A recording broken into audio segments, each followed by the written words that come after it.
दोस्तों, movie diaries में आप सबका स्वागत है। कहानी राजस्थान के एक छोटे से गांव से शुरू हुई। करीब आधी रात एक घर से एक महिला के चीखने की आवाज़ सुनाई देती है। हमने देखा कि वो महिला दर्द से कराह रही है, जो कि अभी एक बच्चे को जन्म देने वाली है, लेकिन आसपास कोई मौजूद नहीं। पति भूषण एक वैद्य है जो कि काम से अभी तक घर नहीं लौटा। तभी उसका पति घर आ गया, लेकिन बच्चे को जन्म देते ही वो गुजर गई। भूषण ने जैसे ही बच्ची को हाथ में उठाया, उसके चेहरे पर एक निराशा छा गई। लेकिन ये बच्ची ना लड़की थी ना लड़का। यहाँ पता चलता है कि वो बच्ची एक किन्नर है। गांव वालों को इसकी भनक ना लगे, इसलिए रात ही उसने अपनी पत्नी का अंतिम संस्कार कर दिया।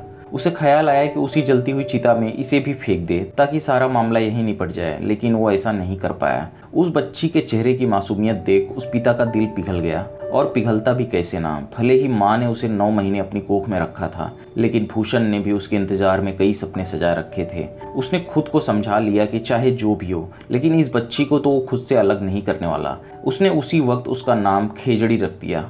सुबह ही गांव के लोग घर के बाहर इकट्ठा हो गए। उसने डरते हुए घर का दरवाजा खोला। वहां लोगों ने कहा कि उसने रात ही बिना किसी को बताए पत्नी का अंतिम संस्कार कैसे कर दिया, जबकि रिवाजों के अनुसार रात को अंतिम संस्कार नहीं किया जाता। यहाँ भूषण उन्हें बताने लगा कि किसी पंडित ने उसे ऐसा करने के लिए कहा था। भूषण ने यह भी बताया कि रात उसके घर बेटी ने जन्म लिया, जिसे पंडित जी ने मनहूस बताया है। जिस पर भी इस लड़की की नजर पड़ेगी उसका वंश खत्म हो जाएगा, इसलिए इसे लोगों की परछाई से छिपा कर रखना होगा। भूषण के इन सब शब्दों के पीछे कई दर्द छिपे हुए थे, जो कि इन लोगों की समझ से परे थे। उसने अपने आंगन की बनी हुई दीवार को और ऊंचा कर दिया ताकि खेजड़ी का संपर्क बाहरी दुनिया से पूरी तरह से टूट जाए। वक्त बीतने लगा, अब वो बड़ी होने लगी। भूषण उसे घर में ही बंद करके अपने काम पर निकल जाता। वो प्यार से उसे लाडो बुलाता। लाडो ने इस घर की 4 दीवारी को ही अपनी दुनिया समझ लिया। रात भूषण सोते वक्त डरकर नींद से उठ जाता। सपने में उसे किन्नरों का झुंड नाचते हुए दिखाई देता है। शायद वो अपनी बेटी से अलग होने के डर से सहम जाता है। हम देखते हैं अब खेजड़ी 7 साल की हो चुकी है, लेकिन अब भी बाहरी दुनिया से बिल्कुल अनजान। अक्सर वो बाहर से चहल पहल की आवाज़ें सुन जिज्ञासा से भर जाती कि आखिर कैसी होगी बाहर की दुनिया। अक्सर गांव की महिलाएं उसके घर ही इलाज के लिए चली आती, लेकिन आज तक किसी ने भी खेजड़ी को नहीं देखा। वहाँ वो महिला भूषण से कहने लगी कि उसके भी हाथ अब पीले कर दो, क्योंकि अब उसकी उम्र हो चली है। आखिर वो कब तक मनहूस बनाकर उसे इस कैद में रखेगा। यहाँ हमें उस महिला की बात समझ नहीं आती, क्योंकि खेजड़ी अभी सिर्फ 7 साल की है। उसके पिता ने साफ कह दिया कि वो उसे हमेशा अपने पास ही रखेगा, क्योंकि वो इस दुनिया के सच को बेहतर समझता है। दूसरे दिन भूषण ने अपनी बेटी को बताया कि कल वो बहुत दूर जड़ी बूटी लेने जा रहा है, लेकिन खेजड़ी को अक्सर अपने पिता की चिंता होती, क्योंकि इस उम्र में उसकी आंखें और शरीर कमजोर हो चुकी हैं। पिछली बार गिरने से उसे चोट लग गई थी। अगर वो उसे बता देता कि जड़ी बूटी कहाँ मिलती है तो खुद लेकर आ जाती, लेकिन भूषण ने मना कर दिया कि वो बाहर नहीं जा सकती। अगर वो बाहर गई तो उसे बीमारी लग जाएगी। ये सुन खेजड़ी का मन फिर से उदास हो गया। हम देखते हैं वक्त बीता, अब वो जवान हो चुकी है, लेकिन अब भी उसका जीवन उसी तरह बीत रहा है। पिता सुबह ही घर की किवाड़ बंद कर काम पर चला जाता और सांझ आकर ही वो किवाड़ खोलता। खेजड़ी उस अंधेरी बंद कोठरी में ही सजती संवरती और घंटों तक उस शीशे में खुद को निहारती। अब वो अपने भीतर एक अलग ही बदलाव महसूस करने लगी थी, जैसे कि कोई स्त्री महसूस करती है, जो कि प्राकृतिक है। लेकिन खेजड़ी तो अब तक अपने बचपन में थी, क्योंकि उसने तो बाहर की दुनिया देखी ही नहीं, तो पता कर पाना मुश्किल था कि बचपन और जवानी के बीच का फर्क क्या है। वो दोनों वक्त अपने पिता के लिए खाना बनाती। एक दिन जब वो अपनी दीवार पर कील ठोक रही थी तो उसमें छेद हो गया। उस छेद से उसने बाहर खेलते हुए बच्चों को देखा। हर तरफ गांव के लोग अपने कामकाज में जुटे थे, लेकिन अब खिचड़ी का मन उससे सवाल करने लगा कि आखिर वो उन सबके बीच जाकर क्यों नहीं उठ बैठ सकती। उस रात जब पिता घर वापस आया तो वो फिर से पूछने लगी कि आखिर वो बाहर क्यों नहीं जा सकती। पिता के पास खिचड़ी के सवालों का कोई जवाब नहीं। यहाँ उसने कहा कि अगर वो बाहर गई तो उसे छूत की बीमारी लग जाएगी। ये बात उसे कई बार बता चुका है, लेकिन खिचड़ी का सवालों भरा मन जानता है कि ये बात सच नहीं। अगर बीमारी होती तो बाकियों को भी लगती। शायद से वो इसी काली अंधेरी कोठरी में ही घुट घुट कर मर जाएगी। ये बात कहीं ना कहीं भूषण को अंदर तक छू गई। यहाँ अब उसने अपने पिता से बात करना भी बंद कर दिया। 2 दिनों तक उसने कुछ बोला नहीं। उसकी इस चुप्पी ने भूषण को अंदर से झकझोर के रख दिया। उसने आज जाते वक्त घर की किवाड़ खुली ही छोड़ दी। उसने कहा कि वो चाहकर भी उसे बाहर की दुनिया में नहीं छोड़ सकता, लेकिन उसकी दुनिया को बड़ा जरूर कर सकता है। आज से वो घर के आंगन में भी निकल सकती है, लेकिन ध्यान रहे कि उससे आगे की सीमा अब भी उसके लिए प्रतिबंधित है। यहाँ पिता का अपनी बेटी के प्रति एक अटूट प्रेम साफ नजर आता है। आज जब वो आंगन में निकली तो धूप और तेज बहती हवाओं ने पहली बार उसके शरीर को छुआ। छूते ही वो खुशी से झूमने लगी। ये छोटी सी आज़ादी उसके लिए मायने नहीं रखती, लेकिन उसकी दुनिया को थोड़ा बेहतर जरूर बना देती है। तभी उसने बाहर गांव के पुरुष मंगल को जाते हुए देखा।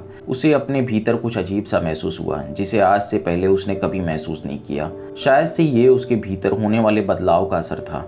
उसी दिन गांव के कुछ लोगों ने मंगल को एक लड़की के साथ आपत्तिजनक हालत में पकड़ लिया।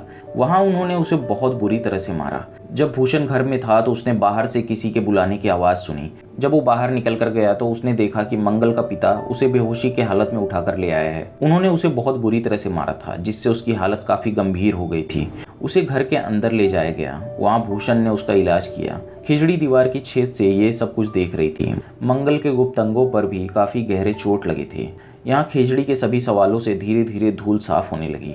स्त्री और पुरुष का अंतर पता चलने लगा, लेकिन खुद की पहचान को अब भी तलाश कर रही है। रात भर वो गहरी सोच में डूबी रही। सुबह हम मंगल को अब भी भूषण के घर में लेटा हुआ देखते हैं।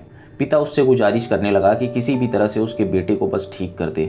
उसका ये एहसान वो जिंदगी भर नहीं भूल पाएगा। लेकिन भूषण भी उसे झूठी दिलासा नहीं देना चाहता।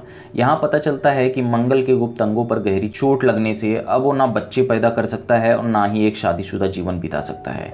भूषण की बातें सुन मंगल के मन पर तो जैसे बिजली सी गिर गई, क्योंकि उसके जीवन का आधार ही खत्म हो गया और ना ही अब वो किसी स्त्री के पास जाकर अपने पुरुषार्थ का प्रमाण दे सकता है। आज जाते वक्त भूषण ने खेजड़ी से कहा कि बाहर वाले कमरे में मंगल सोया है, इसलिए वो अपने कमरे की किवाड़ बंद रखे। पिता के जाते ही खेजड़ी उसे देखने चली गई।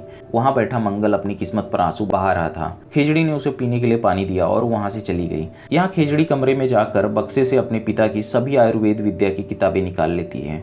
उसमें उसे पता चल गया कि इस दुनिया में मनुष्य जाति के सिर्फ दो ही आधार हैं, पहली स्त्री और दूसरा पुरुष।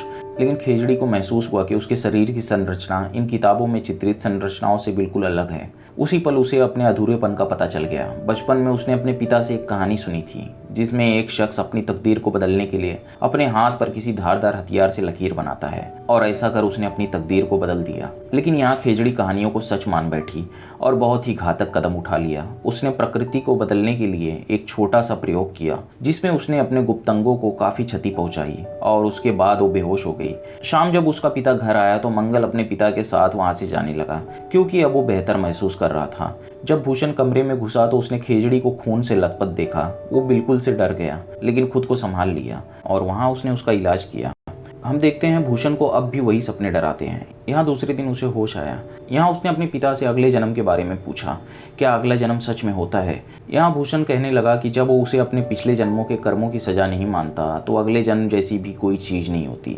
यहाँ आज उसने सब कुछ सच बता दिया। खेजड़ी कभी माँ नहीं बन सकती और ना ही एक गृहस्थ जीवन जी सकती है। खेजड़ी के हिसाब से ये उसकी कमी नहीं है, क्योंकि परमात्मा ने ही उसे ऐसा बनाकर भेजा है। शायद से हर किसी में एक अधूरापन है। बचपन से किसी की आंखें नहीं होती, कोई बोल नहीं सकता, कोई सुन नहीं सकता, और किसी को जन्म से ही पागल बनाकर भेजा। ये सभी इंसान की कमियां ही तो है। उसकी ये बातें सुन भूषण का सब्र टूट पड़ा और उसने इस समाज की काली सच्चाई को उसके सामने लाकर रख दिया कि अगर गांव वालों को उसकी असलियत पता चलेगी तो उसे नहीं बख्शेंगे, क्योंकि ऐसे लोगों को अपने समाज का हिस्सा नहीं मानते, सिर्फ और सिर्फ इन्हें घृणा की नज़र से देखते हैं। यहाँ भूषण ने कहा कि उसे अपने आप को जिंदगी भर इस दुनिया की नज़र से बचा कर रखना होगा। जब वो वहाँ से जाने लगा तो खेजड़ी ने अपने पिता से कहा कि इस तरह से तो वो इस काल कोठरी में अपना सारा जीवन नहीं बिता सकती, क्योंकि उसे भी रेत को छूना है, नदी में तैरना है और खुले आसमान के नीचे झूमना है। अगर ये सब उसकी किस्मत में नहीं तो उसकी जिंदगी 3 से 4 दिनों की और बची हुई है। इतना कहकर उसने किवाड़ बंद कर लिया। लेकिन उसकी बातें सुन पिता का मन दुख से भर गया। अब उसे खेजड़ी की चिंता होने लगी। रात भर बैठा सोचता रहा कि आखिर क्या करे।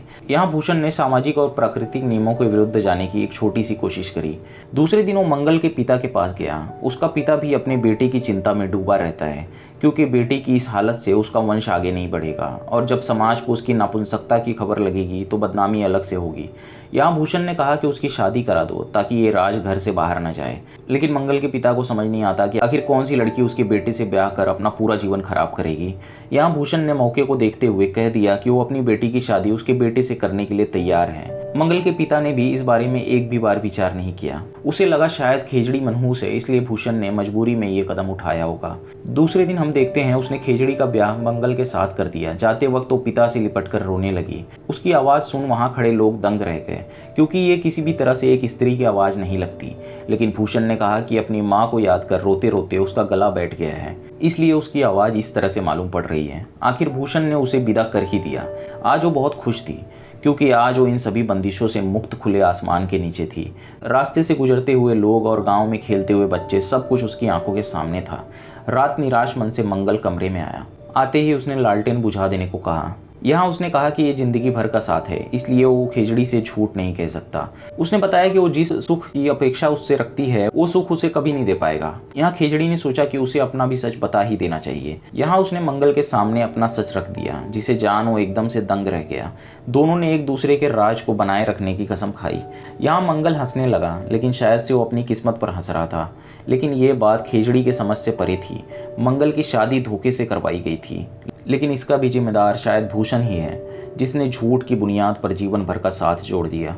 दूसरे दिन खेजड़ी पोखर पर पानी लेने गई। वहाँ और भी महिलाएं इकट्ठा थीं।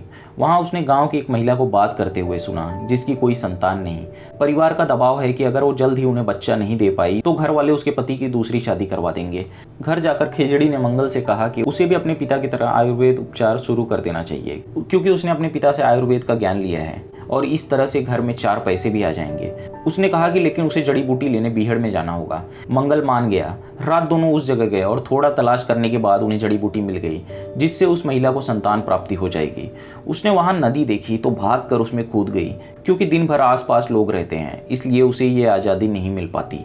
आज उसने खुद को हर तरह से आज़ाद महसूस किया, लेकिन मंगल डरने लगा कि कहीं किसी ने उसे इस तरह से देख लिया तो मुसीबत खड़ी हो जाएगी, क्योंकि खेजड़ी का सच सिर्फ वो जानता है। गांव तो इस सच से अब तक अनजान है। दूसरे दिन सुबह ही खेजड़ी उस महिला के घर पर गई और उसे वो जड़ी बूटी खाने के लिए दे दिया। पहले तो उस महिला ने उस पर भरोसा नहीं किया, क्योंकि शहर के बड़े बड़े डॉक्टर फेल हो गए। सालों तक चले उपचार का भी कोई फायदा नहीं हुआ, लेकिन खेजड़ी ने उस पर भरोसा करने के लिए कहा। उस महिला ने उस पर भरोसा कर उससे वो पुड़िया ले ली। आज जब खेजड़ी घर पर आई तो उसने मंगल को धन्यवाद दिया, क्योंकि कल रात मंगल ही उसे जड़ी बूटी दिलवाने लेकर गया था। यहाँ आज वो मंगल की प्रेमिका को अपने साथ लेकर आई थी, ताकि दोनों आपस में कुछ वक्त बिता सके, जिसे देख मंगल एकदम से डर गया, क्योंकि उसे अब तक मंगल का सच नहीं पता। उसने उसे सब कुछ सच बता दिया, लेकिन उसकी प्रेमिका का प्रेम मंगल से नहीं बल्कि अपनी शारीरिक जरूरतों से जुड़ा हुआ था, इसलिए वो उसे धक्का देकर वहां से चली गई। ये सब देख खेजड़ी बहुत दुखी हो गई कि यहाँ हर कोई अपने मतलब और स्वार्थ के लिए जी रहा है। मंगल की इस सबसे मुश्किल घड़ी में खेजड़ी ने उसे एक साथी की तरह सहारा दिया। खेजड़ी ने देखा कि दुनिया में हर कोई अधूरा है। कोई प्रेम का भूखा है तो कोई जिस्म का, कोई संतान के सुख के लिए तरस रहा है तो किसी को दौलत की भूख है, जिसकी पूर्ति शायद परमात्मा भी ना कर पाए। एक दिन वो महिला खेजड़ी के घर खीर लेकर आई और बताया कि उसकी जड़ी बूटियां काम कर गई और वो गर्भ से है। यहाँ उसने बताया कि उसके हाथों में जादू है। ये जान खेजड़ी का परिवार खुश हो गया। धीरे धीरे हर किसी को खेजड़ी के उपचार के बारे में पता चलने लगा और हर कोई उसके घर इलाज के लिए आने लगा। उसके इस काम में मंगल और पूरा परिवार भी उसके साथ था। इलाज करवाने के लिए लोगों की लंबी कतार लगी रहती। उसके पिता भूषण तक भी इस बात की खबर चली गई और वो उसे देखने चला आया, लेकिन उसे डर था कि जिस दिन खेजड़ी का सच इन्हें पता लगेगा तो क्या होगा। यही गांव वाले जो आज उसके प्रति प्रेम और लगाव दिखा रहे हैं, कल सच पता चलने पर उसकी जान के दुश्मन बन जाएंगे। लेकिन जो भी हो, खेजड़ी को खुश देख उसे भी खुशी महसूस हुई। अब मंगल और उसका रिश्ता और मजबूत होने लगा। मंगल ने कहा कि वो खुशियों के अलावा उसे और कुछ नहीं दे सकता, लेकिन खेजड़ी के लिए ये खुशियां ही सब कुछ थी। हम देखते हैं आज गांव के मंदिर पर किसी देवी की पूजा थी। पुरानी परंपरा के हिसाब से पहले महिलाएं स्नान करने नदी पर जाती। सभी महिलाओं की तरह खेजड़ी भी नदी पर स्नान करने चली गई। वहां गांव की सभी महिलाओं की भीड़ लगी थी। नदी में नहाते वक्त किसी तरह से उस महिला को खेजड़ी का सच पता चल गया। ये वही महिला है जिसे खेजड़ी ने जड़ी बूटी दी थी। सच का पता लगते ही उसने गाँव की सभी महिलाओं और पुरुषों को इकट्ठा कर लिया। सभी उसे अजीब ढंग से देखने लगे। आखिर जिसका डर था वही हुआ। लोग उसे गालियां देने लगे। खेजड़ी को पता चल गया कि छूत की बीमारी उसे नहीं बल्कि ये समाज ही अछूत है। वहां उन्होंने उसे लात घूंसों से मारना शुरू कर दिया। वहां उन पुरुषों की भीड़ में हमें मंगल भी दिखाई देता है। वो भी उस भीड़ में शामिल होकर खेजड़ी पर अत्याचार करने लगा। यहाँ हमें पता चलता है कि नापुंसक पुरुष सिर्फ वो नहीं होता जो बच्चे पैदा ना कर सके, बल्कि वो होता है जिसके भीतर कायरता छिपी हो। अपनों की चोट ज्यादा असर करती है, इसलिए मंगल द्वारा दी गई चोट सीधा उसके मन पर लगी। तभी किसी ने जाकर भूषण को खबर कर दी कि लोग खेजड़ी को नदी के पास मार रहे हैं। वो भागता हुआ नदी पर पहुंचा और लोगों के आगे खेजड़ी के जीवन की भीख मांगने लगा, लेकिन गांव के लोगों ने उसे भी नहीं बख्शा और मारने लगे। ये वही लोग थे जिन लोगों की सेवा उसने जीवन भर की, उनके रोग मर्ज ठीक किए, लेकिन आज वो उसके द्वारा किए हुए सभी एहसान भूल गए। आज भूषण की बात सच हो गई, जिसके लिए वो हमेशा से खेजड़ी को समझाता रहा। खेजड़ी ने अपने लाचार पिता की तरफ देखा और कहा कि उसे इन लोगों के सामने भीख मांगने की कोई ज़रूरत नहीं, ये समाज तो पहले से ही मरा हुआ है। यहाँ उन्होंने खेजड़ी को एक पेड़ से बांधकर उसे आग लगा दिया। वहाँ खड़े सभी लोग लाश की तरह तमाशा देखते रहे और कहानी इसी भावुक दृश्य के साथ खत्म हो गई। दोस्तों, अगर मेरा काम आपको पसंद आता है तो वीडियो को लाइक, शेयर और चैनल को सब्सक्राइब जरूर करते हैं। मिलते हैं अगले वीडियो में एक नए एक्सप्लेनेशन के साथ।